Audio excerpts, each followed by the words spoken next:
특히 공복 상태일 때는 간이 대기하고 있다가 필요한 만큼의 그런 포도당을 생성하는데 너무 많은 양을 만들어내면은 먹은 것도 없는데 혈당이 올라가게 되는 거죠.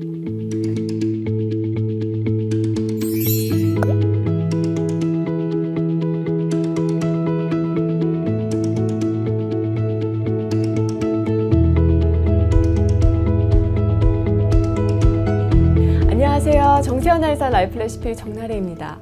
음식을 먹으면 당연히 혈당이 오르지만 아무것도 먹지 않은 공복 상태에서도 혈당이 올라서 고민하는 분들이 많습니다. 8시간 금식을 한 후에 내 몸의 포도당 수치를 공복 혈당이라고 하는데, 혈당 측정을 했을 때 99까지를 우리가 보통 정상 수치라고 보고요.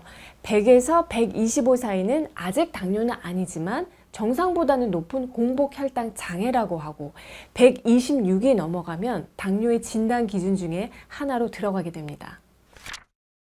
우리가 잠을 자는 동안 공복 상태에 있거나 혹은 깨어 있으면서 단식을 하는 경우에도 우리 몸은 계속 에너지를 필요로 합니다.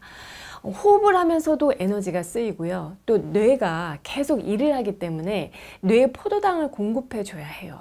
그래서 일정한 혈당을 유지를 해야 우리가 살 수가 있는 것이죠. 자, 그럼 여기서 제가 질문 한 가지를 하겠습니다. 음식을 오랜 시간 동안 먹지 않는 동안에도 어떻게 당분이 계속 공급될 수 있을까요? 바로 글루카곤이라는 호르몬 때문인데요. 인슐린은 들어봤어도 글루카곤이 뭐지? 처음 들어보는 분들 많으실 거예요. 자, 글루카곤도 인슐린처럼 췌장에서 분비하는 매우 중요한 호르몬입니다. 식사를 해서 혈당이 높아지면은 췌장의 베타세포에서 인슐린 분비가 촉진이 되고, 인슐린에 의해서 혈액 속에 떠돌던 그 포도당들이 세포 내부로 흡수됩니다. 그래서 에너지로 사용이 되고 남은 것은 지방으로, 그리고 간에 글리코겐이라는 형태로 저장되는데, 이 과정에서 자연스럽게 혈당이 떨어지겠죠. 이번에는 반대로 당 떨어져, 이렇게 혈당이 너무 낮아져서 100 이하로 떨어지면은 췌장의 알파세포에서 글루카곤 분비가 촉진됩니다. 글루카곤이 어떤 일을 하느냐, 간에 신호를 보내서 간에 저장되어 있던 글리코겐을 분해해서 포도당을 만들어주세요 라고 메시지를 보냅니다.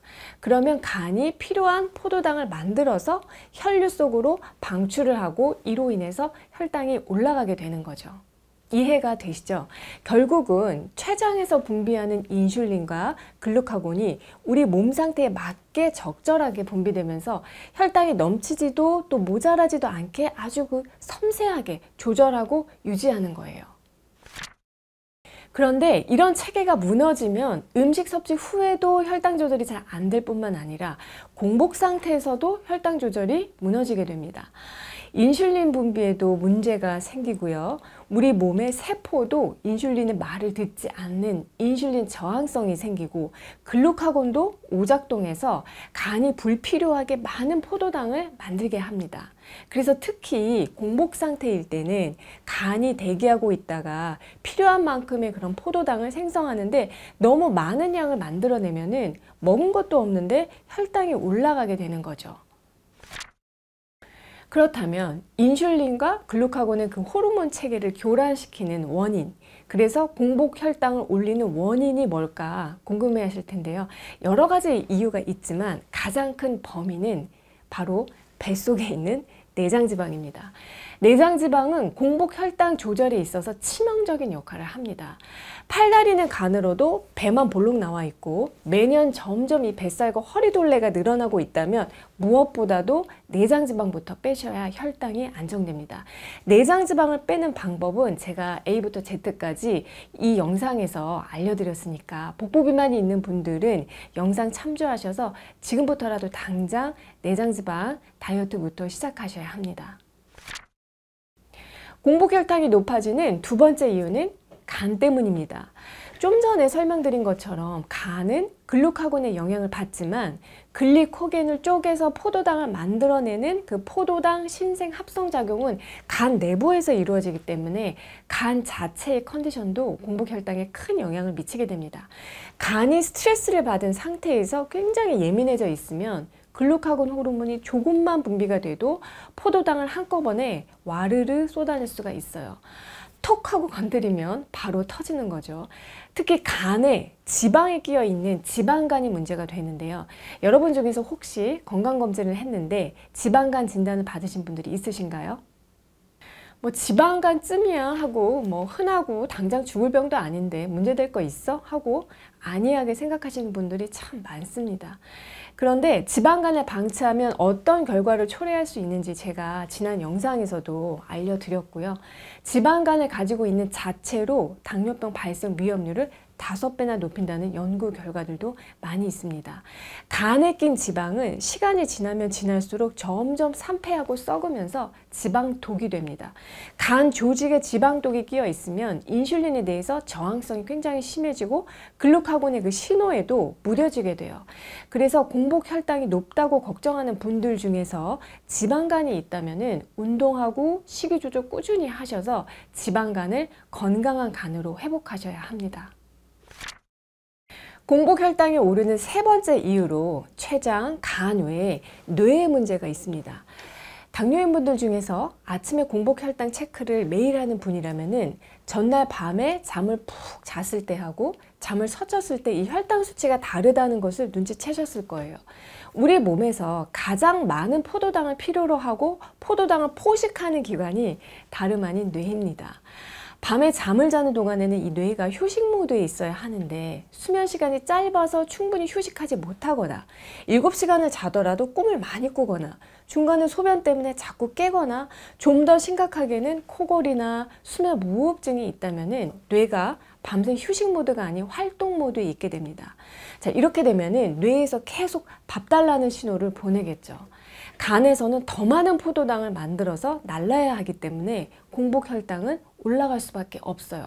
결국 잠을 잘 못 자면 혈당이 올라가기 때문에 당뇨인이라면 특히 숙면을 취하는 게 중요하다는 얘기예요. 마지막으로 공복 혈당이 올라가는 이유로 스트레스가 있습니다. 계속 뭔가 신경이 쓰이고 걱정되는 일이 있어서 긴장감과 불안감을 가슴에 가득 안고 잠을 자게 되면은 숙면을 취하지 못할 뿐만 아니라 코티솔이라는 호르몬 분비를 촉진시킵니다. 원래 코티솔 호르몬은요, 활동을 시작하는 아침에 올라가고 밤에는 떨어져야 하는데 스트레스가 쌓이면 밤에도 잘 떨어지지 못하고 높은 수준을 유지하게 됩니다. 자, 문제는 코티솔이 인슐린 분비를 억제해서 혈당을 상승시키는 작용을 한다는 거예요. 따라서 내장 비만도 아니고 또 간도 깨끗한데 공복 혈당이 계속 높게 유지된다면 내가 평소에 긴장도가 너무 높은 건 아닌지 되짚어 볼 필요가 있습니다. 만약에 그렇다면 자기 전에 가벼운 스트레칭이나 명상 같은 걸 함으로써 몸과 마음을 이완시키고 잠드는 노력을 꾸준히 해보셨으면 해요. 스트레스 지수가 안정되면 공복 혈당도 안정됩니다. 오늘은 공복 혈당이 높아지게 만드는 원인 4가지를 알려드렸어요. 자, 첫째, 내장 지방은 인슐린과 글루카곤 호르몬을 교란시켜서 혈당을 올리고요. 둘째, 간에 지방독이 끼어도 인슐린 저항성을 높여서 혈당 수치를 올리고요. 셋째, 수면 장애로 뇌가 휴식 모드에 있지 못하면 다음날 아침 공복 혈당이 올라가고요.